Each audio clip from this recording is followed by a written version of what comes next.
Bonjour, bonjour. Alors, je suis très contente de vous retrouver. Je vais faire comme les élèves, je vais vous dire, si vous avez des questions, n'hésitez pas. Je suis tout à fait disposée à écouter. Voilà. Je suis très contente de pouvoir vous montrer ce moyen de fonctionner.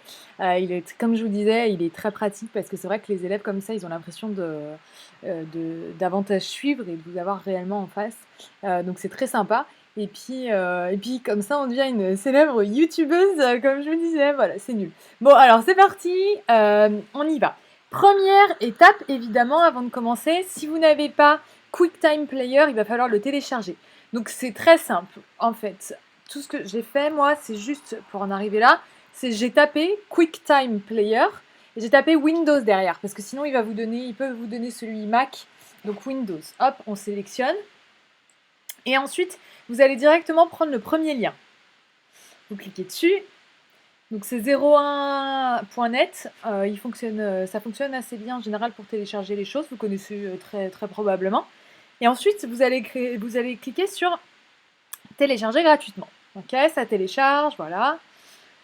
Et après, hop, je vous montre. Vous allez avoir ce genre de... Vous allez l'ouvrir. Pardon, excusez-moi. Il faut que je commence par... Vous allez l'ouvrir. Et en fait, QuickTime Player, en général, il vous demande d'ouvrir une vidéo.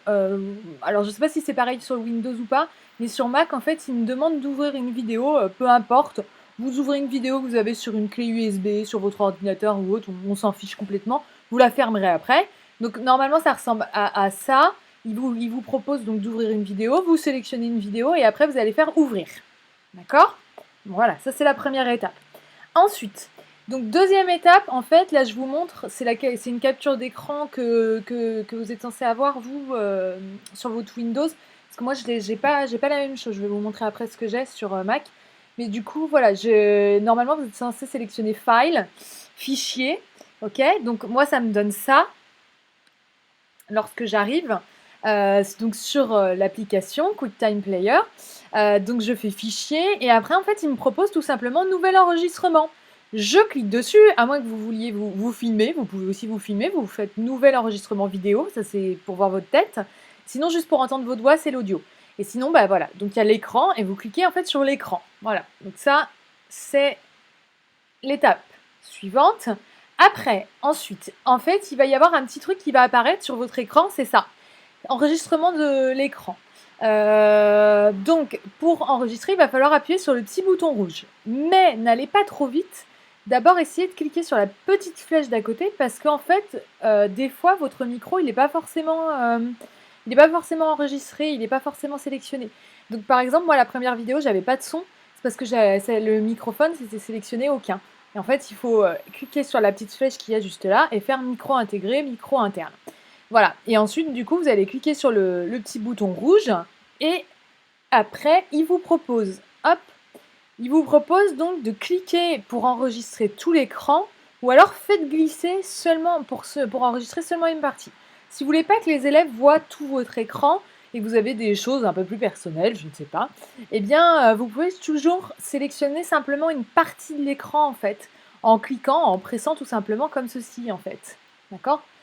Vous cliquez, vous faites une sélection, et puis en fait, excusez-moi, on a perdu l'écran, et en fait, après, il va vous désélectionner, et automatiquement, l'écran, il va s'enregistrer.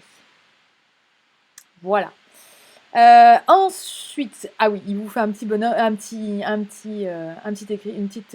écriteau, lancer l'enregistrement. Donc, une fois que vous avez sélectionné, vous voyez, là, j'avais sélectionné qu'une partie de mon écran. Voilà, donc ce qui est en sombre, en fait, ça n'apparaît pas à la caméra. Voilà. Et ensuite, vous allez cliquer sur lancer l'enregistrement tout simplement. Voilà.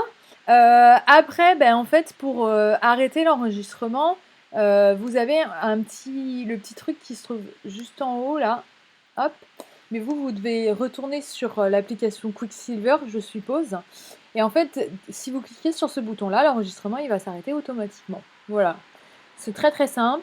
Et après, ben, vous enregistrez la vidéo où vous souhaitez, bien entendu.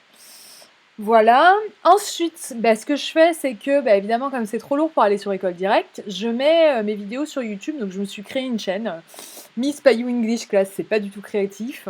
Voilà, c'est simple d'utilisation avec un. Vous en avez peut-être déjà créé un avec un compte Google. Bon, voilà. Et puis, bah, ça, c'est les dernières vidéos, par exemple, que je viens juste de mettre. D'ailleurs, je m'aperçois qu'il y en a qui l'ont déjà regardé, si vu. C'est le cours de demain. Bon, bah voilà, ils peuvent s'avancer au moins comme ça. Des fois, il y en a certains qui s'inscrivent à la chaîne. J'ai des gens qui se sont inscrits à ma chaîne. Et du coup, ils ont toutes les alertes comme ça arrive. Donc, en fait, pour mettre une vidéo en ligne, une fois que vous avez créé votre compte, vous allez tomber sur cette page-là. Normalement, vous, ça va être vide ici. Et du coup, vous avez juste à faire créer ici. Et vous faites mettre une vidéo en ligne. Hop, voilà. Et après, il vous demande de sélectionner un fichier tout simplement. Donc, ensuite, YouTube vous demande est-ce que c'est adapté aux enfants. Est-ce que, voilà, dans quelle rubrique est-ce que ça se situe plutôt, votre vidéo YouTube. C'est juste des protections toutes bêtes.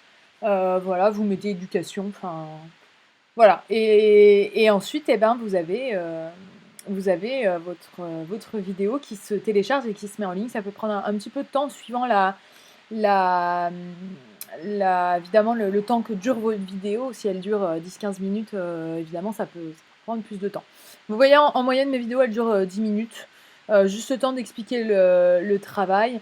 Et puis ensuite, ils peuvent donc faire le travail en même temps que la vidéo.